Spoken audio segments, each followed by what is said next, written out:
The Hitchhiker's Guide to the Galaxy by Douglas Adams. Read by Ben LaBerge. Prologue. Far out in the uncharted backwaters of the unfashionable end of the western spiral arm of the galaxy lies a small, unregarded yellow sun. Orbiting this at a distance of roughly 92 million miles is an utterly insignificant little blue-green planet, whose ape-descended lifeforms are so amazingly primitive that they still think digital watches are a pretty neat idea.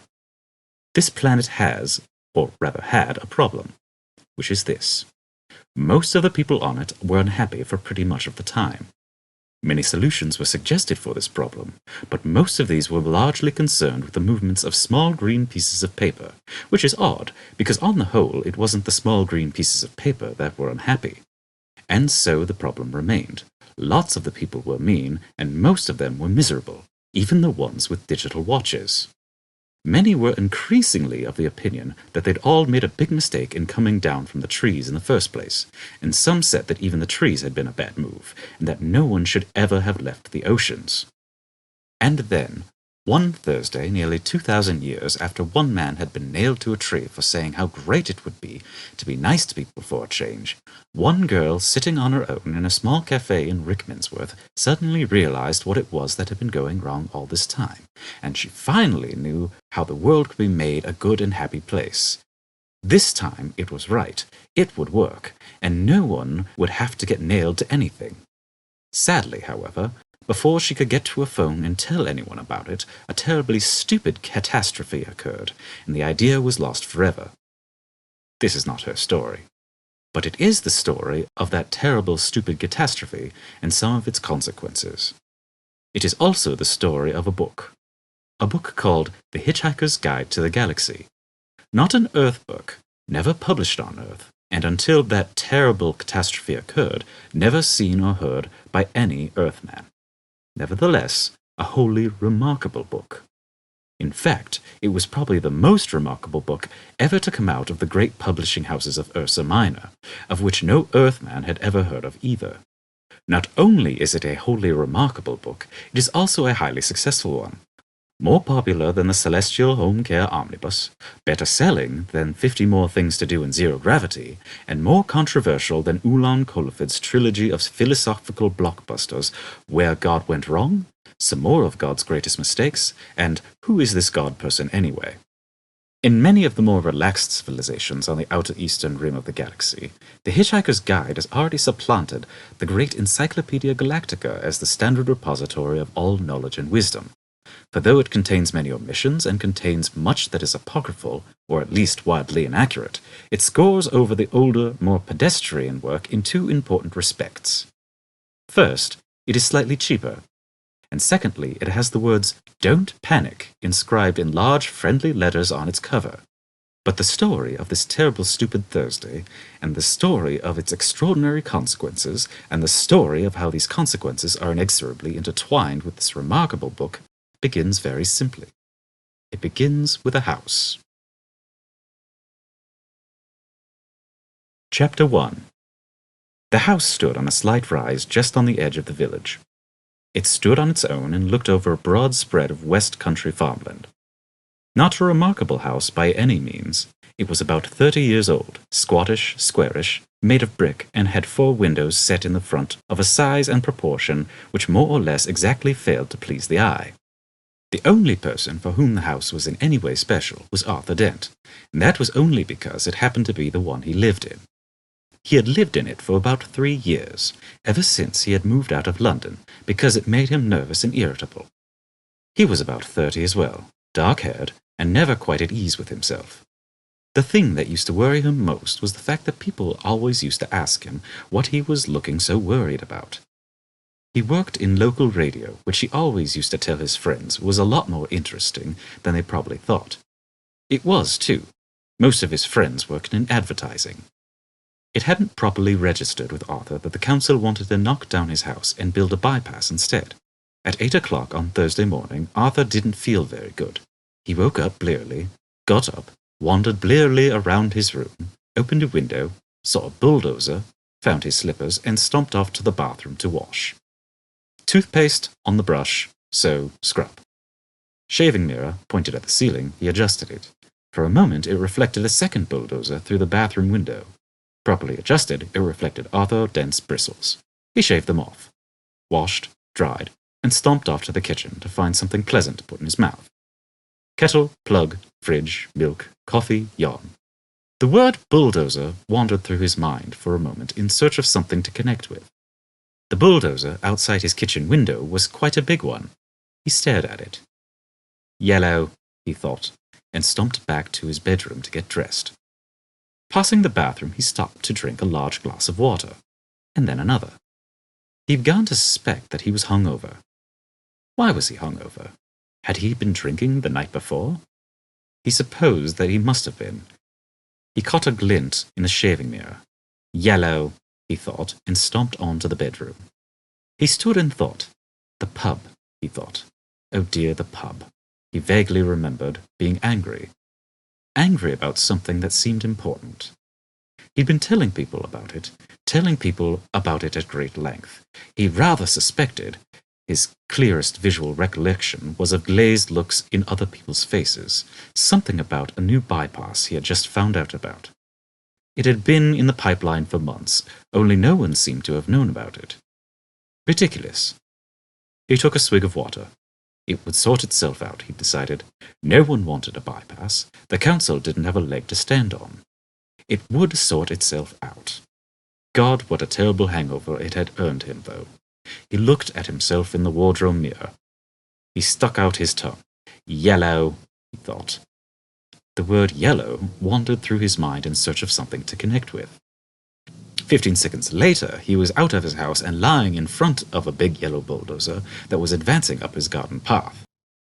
Mr. L. Prosser was, as they say, only human. In other words, he was a carbon-based life form descended from an ape.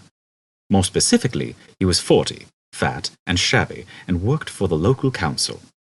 Curiously enough, though he didn't know it, he was also a direct male-line descendant of Genghis Khan.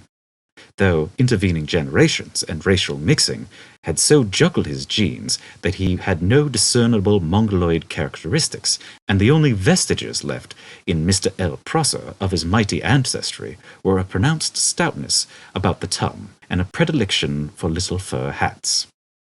He was by no means a great warrior. In fact, he was a nervous, worried man. Today, he was particularly nervous and worried because something had gone seriously wrong with his job, which was to see that Arthur Dent's house got cleared out of the way before the day was out. "Come off it, Mr. Dent," he said. "You can't win, you know. You can't lie down in front of a bulldozer indefinitely." He tried to make his eyes blaze fiercely, but they just wouldn't do it. Arthur lay in the mud and squelched at him. "I'm game," he said. "We'll see who rusts first." "I'm afraid you're going to have to accept it," said Mr. Prosser, gripping his little fur hat and rolling it round on top of his head. "This bypass has got to be built, and it's going to be built." "First I've heard of it," said Arthur. "Why's it got to be built?" Mr. Prosser shook his finger at him for a bit, then stopped and put it away again. "What do you mean, why's it got to be built?" he said. "It's a bypass, and you've got to build bypasses." Bypasses were devices which allow some people to drive from point A to point B very fast, whilst other people dash from point B to point A very fast.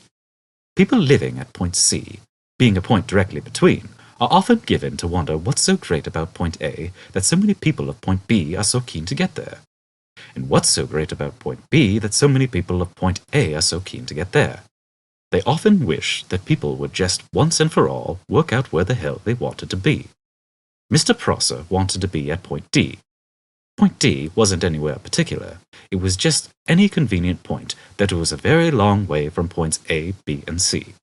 He would have a nice little cottage at point D, with axes over the door, and spent a pleasant amount of time at point E, which was the nearest pub to point D. His wife, of course, wanted climbing roses, but he wanted axes. He didn't know why. He just liked axes. He flushed hotly under the derisive grins of the bulldozer drivers. He shifted his weight from foot to foot, but it was equally uncomfortable on each. Obviously, someone had been appallingly incompetent, and he hoped to God it wasn't him. Mr. Prosser said, You were quite entitled to make any suggestions or protests at the appropriate time, you know. Appropriate time, hooted Arthur. Appropriate time! The first I knew about it was when the workmen arrived at my home yesterday. I asked if he'd come to clean the windows, and he said no, he'd come to demolish the house. He didn't tell me straight away, of course. Oh, no, first he wiped a couple windows and charged me $5. Then he told me. But, Mr. Dent, the plans have been available at the local planning office for the last 9 months. Oh, yes. Well, as soon as I heard, I went straight round to see them yesterday afternoon. You hadn't exactly gone out of your way to call attention to them, you know. I mean, like actually telling anybody or anything. But the plans were on display. On display? I eventually had to go down to the cellar to find them. That's the display department. With a torch? Well, the lights had probably gone out. So had the stairs. But look, you found the notice, didn't you? Yes, said Arthur. Yes, I did. It was on display in the bottom of a locked filing cabinet stuck in a disused lavatory with a sign on the door that said, "Beware of the leopard." A cloud passed overhead. It cast a shadow over Arthur Dent as he lay propped up on his elbow in the cold mud. It cast a shadow over Arthur Dent's house. Mr. Prosser frowned at it. It's not as if it's a particularly nice house, he said. I'm sorry, but I happen to like it. You'll like the bypass. Oh, shut up, said Arthur Dent. Shut up and go away and take your bloody bypass with you. You haven't got a leg to stand on, and you know it. Mr. Prosser's mouth opened and closed a couple of times, while his mind was, for a moment, filled with inexplicable but terribly attractive visions of Arthur Dent's house be consumed with fire, and Arthur himself running and screaming from the blazing ruin with at least 3 hefty spears protruding from his back. Mr. Prosser had often bothered with visions like these, and they made him feel very nervous. He stuttered for a moment, then pulled himself together. Mr. Dent, he said. Hello, yes, said Arthur. Some factual information for you. Have you any idea how much damage that bulldozer would suffer if I just let it roll straight over you? How much? Said Arthur. None at all, said Mr. Prosser, who stormed off nervously, wondering why his brain was filled with 1,000 hairy horsemen all shouting at him. By curious coincidence, none at all is exactly how much suspicion the ape-descendant Arthur Dent had that one of his closest friends was not descended from an ape, but was in fact from a small planet in the vicinity of Betelgeuse, and not from Guilford as he usually claimed. Arthur Dent had never ever suspected this. This friend of his arrived on the planet some 15 Earth years previously, and he had worked hard to blend himself into Earth society, with, it must be said, some success. For instance, he had spent those 15 years pretending to be an out-of-work actor, which was plausible enough. He had made one careless blunder, though. Because he skimmed a bit on his preparatory research, the information he had gathered had led him to choose the name Ford Prefect as being nicely inconspicuous. He was not inconspicuously tall. His features were striking but not conspicuously handsome. His hair was wiry and gingerish and brushed backwards from the temples. His skin seemed to be pulled backwards from the nose. There was something slightly odd about him, but it was difficult to say what it was. Perhaps it was that his eyes didn't blink often enough, and when you talked to him for any length of time, your eyes began to involuntarily water on his behalf. Perhaps it was that he smiled slightly too broadly and gave people the unnerving impression that he was about to go for their neck. He struck most of the friends he had made on Earth as an eccentric but harmless one, an unruly boozer with some oddish habits. For instance, he would often gatecrash university parties, get badly drunk, and start making fun of any astrophysicist he could find till he got thrown out. Sometimes he would get seized with oddly distracted moods and stare into the sky as if hypnotized until someone asked him what he was doing. Then he would start guiltily for a moment, relax and grin. "Oh, just looking for flying saucers," he would joke. Everyone would laugh and ask him what sort of flying saucers he was looking for. "Green ones," he would reply with a wicked grin, laugh wildly for a moment, then suddenly lunge for the nearest bar and buy an enormous round of drinks. Evenings like this usually ended badly. Ford would get out of his skull on whiskey, huddle into a corner with some girl, and explain to her in slurred phrases that honestly the color of the flying saucers didn't matter that much really. Thereafter, staggering semi-paralytic down the night streets, he would often ask passing policemen if they knew the way to Beetlejuice. The policeman would usually say something like, "Don't you think it's about time you went off home, sir?" "I'm trying to, baby, I'm trying to," is what Ford invariably replied on these occasions. In fact, what he was really looking out for, when he stared distractedly into the night sky, was any kind of flying saucer at all. The reason he said green was that green was the traditional space livery of the Beetlejuice trading scouts. Ford Prefect was desperate that any flying saucer at all would arrive soon, because 15 years was a long time to get stranded anywhere, particularly somewhere as mind-bogglingly dull as Earth. Ford wished that a flying saucer would arrive soon, because he knew how to flag flying saucers down and get lifts from them. He knew how to see the marvels of the universe for less than $30 Altarian a day. In fact, Ford Prefect was a roving researcher for the wholly remarkable book, The Hitchhiker's Guide to the Galaxy. Human beings are great adapters, and by lunchtime, life in the environs of Arthur's house had settled into a steady routine. It was Arthur's accepted role to lie squelching in the mud, making occasional demands to see his lawyer, his mother, or a good book. It was Mr. Prosser's accepted role to tackle Arthur with the occasional new ploy, such as the "for the public good" talk, the March of Progress talk, the "they knocked down my house once, you know, never looked back" talk, and various other cajoleries and threats. And it was the bulldozer driver's accepted role to sit around drinking coffee and experimenting with union regulations to see how they could turn the situation to their financial advantage. The Earth moved slowly in its diurnal course. The sun was beginning to dry out the mud Arthur lay in. A shadow moved across him again. "Hello, Arthur," said the shadow. Arthur looked up, and squinting into the sun, was startled to see Ford Prefect standing above him. "Ford! Hello, how are you?" "Fine," said Ford. "Look, are you busy?" "Am I busy?" exclaimed Arthur. "Well, I've just got all these bulldozers and things to lie in front of because they'll knock my house down if I don't. But other than that, well, no, not especially. Why?" They don't have sarcasm on Beetlejuice, and Ford Prefect often failed to notice it unless he was concentrating. He said, "Good. Is there anywhere we can talk?" "What?" said Arthur Dent. For a few seconds, Ford seemed to ignore him and stared fixedly into the sky, like a rabbit trying to get run over by a car. Then suddenly he squatted down beside Arthur. "We've got to talk," he said urgently. "Fine," said Arthur. "Talk." "And drink," said Ford. "It's vitally important that we talk and drink. Now, we'll go to the pub in the village." He looked into the sky again, nervous, expectant. "Look, you don't understand," shouted Arthur. He pointed at Prosser. "That man wants to knock my house down." Ford glanced at him, puzzled. "Well, he can do it while you're away, can't he?" he asked. "But I don't want him to." "Ah. Look, what's the matter with you, Ford?" said Arthur. Nothing's the matter. Listen to me. I've got to tell you the most important thing you've ever heard. I've got to tell you now, and I've got to tell you in the saloon bar of the Horse and Groom." "But why?" "Because you're going to need a very stiff drink."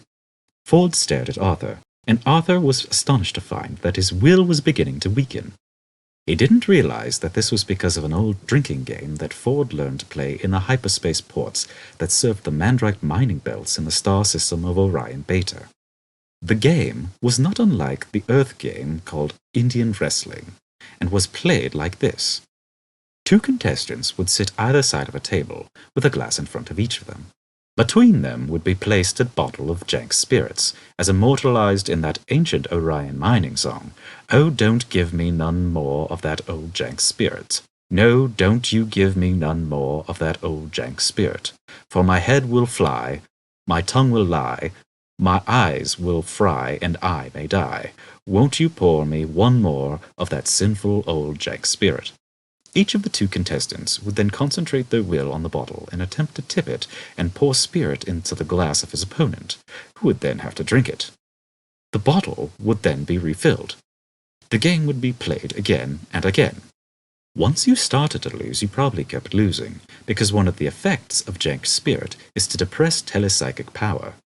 As soon as a predetermined quantity had been consumed, the final loser would have to perform a forfeit, which was usually obscenely biological.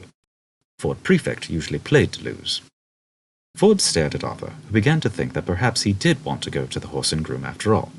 "But my house?" he asked plaintively. Ford looked across to Mr. Prosser, and suddenly a wicked thought struck him. "He wants to knock your house down?" "Yes, he wants to build—" "And he can't because you're lying in front of the bulldozers." "Yes, and—" "I'm sure we can come to some agreement," said Ford. "Excuse me," he shouted. Mr. Prosser, who was arguing with the spokesperson for the bulldozer drivers about whether or not Arthur Dent constituted a mental health hazard and how much they should get paid if he did, looked around. He was surprised and slightly alarmed to find that Arthur had company. "Yes, hello," he called. "Has Mr. Dent come to his senses yet?" "Can we, for the moment," called Ford, "assume that he hasn't?" "Well," sighed Mr. Prosser. "And can we also assume," said Ford, "that he's going to be staying here all day?" "So?" "So all your men are going to be standing around all day doing nothing?" Could be. "Well, if you're resigned to doing that anyway, you don't actually need him to lie here all the time, do you?" "What?" "You don't," said Ford patiently, "actually need him here." Mr. Prosser thought about this. "Well, no, not as such," he said. "Not exactly need." Prosser was worried. He thought that one of them wasn't making a lot of sense. Ford said, "So if you would just take it as read that he's actually here, then he and I could slip off down to the pub for half an hour. How does that sound?" Mr. Prosser thought it sounded perfectly potty. "That sounds perfectly reasonable," he said in a reassuring tone of voice, wondering who he was trying to reassure. "And if you want to pop off for a quick one yourself later on," said Ford, "we can always cover up for you in return." "Thank you very much," said Mr. Prosser, who no longer knew how to play this at all. "Thank you very much. Yes, that's very kind." He frowned, then smiled, then tried to do both at once. Failed, grasped hold of his fur hat, and rolled it fitfully round on top of his head. He could only assume that he had just won. "So," continued Ford Prefect, "if you would just like to come over here and lie down." "What?" said Mr. Prosser. "I'm sorry," said Ford. "Perhaps I hadn't made myself fully clear. Someone's got to lie in front of the bulldozers, haven't they? Or there won't be anything to stop them from driving into Mr. Dent's house, will there?" "What?" said Mr. Prosser again. "Oh, it's very simple," said Ford. "My client, Mr. Dent, says that he will stop lying here in the mud on the sole condition that you come and take over for him." "What are you talking about?" said Arthur, but Ford nudged him with his shoe to be quiet. "You want me," said Mr. Prosser, spelling out this new thought to himself, "to come and lie there?" "Yes." "In front of the bulldozer?" "Yes." "Instead of Mr. Dent?" "Yes." "In the mud?" "In, as you say, the mud." As soon as Mr. Prosser realized that he was substantially the loser after all, it was as if a weight lifted itself off his shoulders. This was more like the world as he knew it. He sighed. "In return for which you will take Mr. Dent with you down to the pub?" "That's it," said Ford. "That's it exactly." Mr. Prosser took a few nervous steps forward and stopped. "Promise?" "Promise," said Ford. He turned to Arthur. "Come on," he said to him. "Get up and let the man lie down." Arthur stood up, feeling as if he was in a dream. Ford beckoned to Prosser, who sadly, awkwardly, sat down in the mud. He felt that his whole life had been some kind of dream, and he sometimes wondered whose it was and whether or not they were enjoying it. The mud folded itself round his bottom and his arms and oozed into his shoes. Ford looked at him severely. "And no sneaky knocking down Mr. Dent's house whilst he's away, all right?" he said. "The mere thought," growled Mr. Prosser. "Hadn't even begun to speculate," he continued, settling himself back, "about the merest possibility of crossing my mind." He saw the bulldozer drivers' union representative approaching, and he let his head sink back and closed his eyes. He was trying to marshal his arguments for proving that he did not now constitute a mental health hazard himself. He was far from certain about this. His mind seemed to be full of noise, horses, smoke, and the stench of blood. This always happened to him when he felt miserable and put upon, and he had never been able to explain it to himself. In a high dimension of which we know nothing, the mighty calm bellowed with rage, but Mr. Prosser only trembled slightly and whimpered. He began to feel little pricks of water behind the eyelids. Bureaucratic cock-ups, Angry men lying in mud, indecipherable strangers handing out inexplicable humiliations, and an unidentified army of horsemen laughing at him in his head. What a day. What a day. Fort Prefect knew that it didn't matter a pair of dingo's kidneys whether Arthur's house got knocked down or not now. Arthur remained very worried. "But can we trust him?" he said. "Myself, I trust him to the end of the earth," said Ford. "Oh, yes," said Arthur. "But how far is that?" "About 12 minutes away," said Ford. "Come on, I need a drink." Chapter 2. Here is what the Encyclopedia Galactica has to say about alcohol. It says that alcohol is a colorless, volatile liquid formed by the fermentation of sugars, and also notes its intoxicating effect on certain carbon-based life forms. The Hitchhiker's Guide to the Galaxy also mentions alcohol.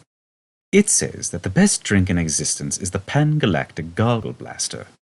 It says that the effect of a Pan-Galactic Gargle Blaster is like having your brain smashed out by a slice of lemon wrapped around a large gold brick.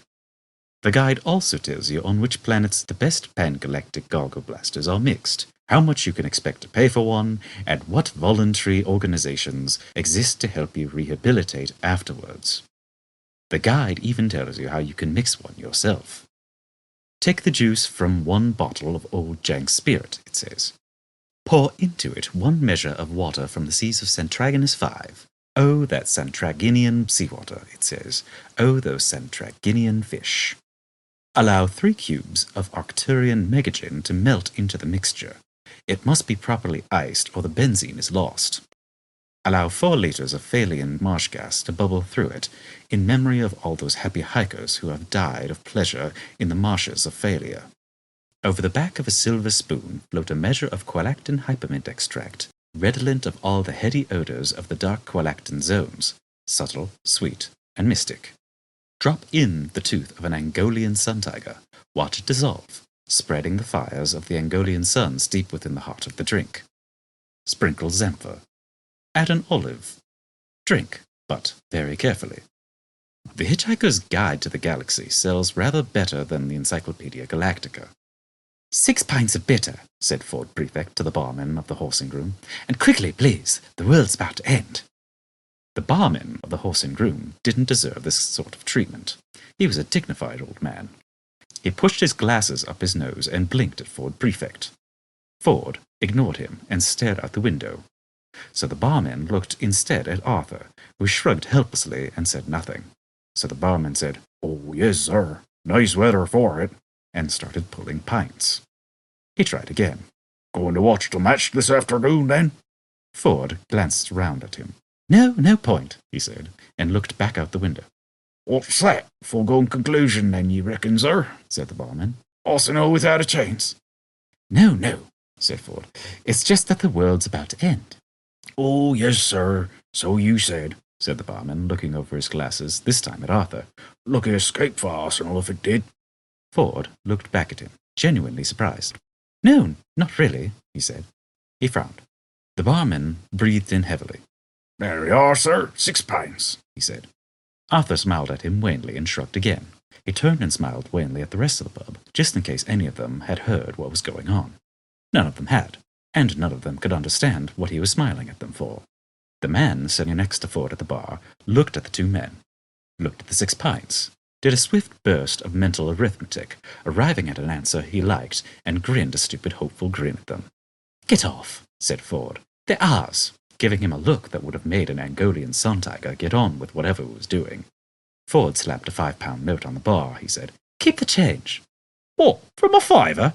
Oh, thank you, sir." "You've got 10 minutes left to spend it." The barman simply decided to walk away for a bit. "Ford," said Arthur, "would you please tell me what the hell is going on?" "Drink up," said Ford. "You've got 3 pints to get through." 3 pints, said Arthur, "at lunchtime." The man next to Ford grinned and nodded happily. Ford ignored him. He said, "Time is an illusion. Lunchtime doubly so." "Very deep," said Arthur. "You should send that to Reader's Digest. They've got a page for people like you." "Drink up." "Why 3 pints all of a sudden?" "Muscle relaxant. You'll need it." "Muscle relaxant?" "Muscle relaxant." Arthur stared into his beer. Did I do anything wrong today? He said. Or has the world always been like this, and I've just been too wrapped up in myself to notice? All right, said Ford. I'll try to explain it to you. How long have we known each other?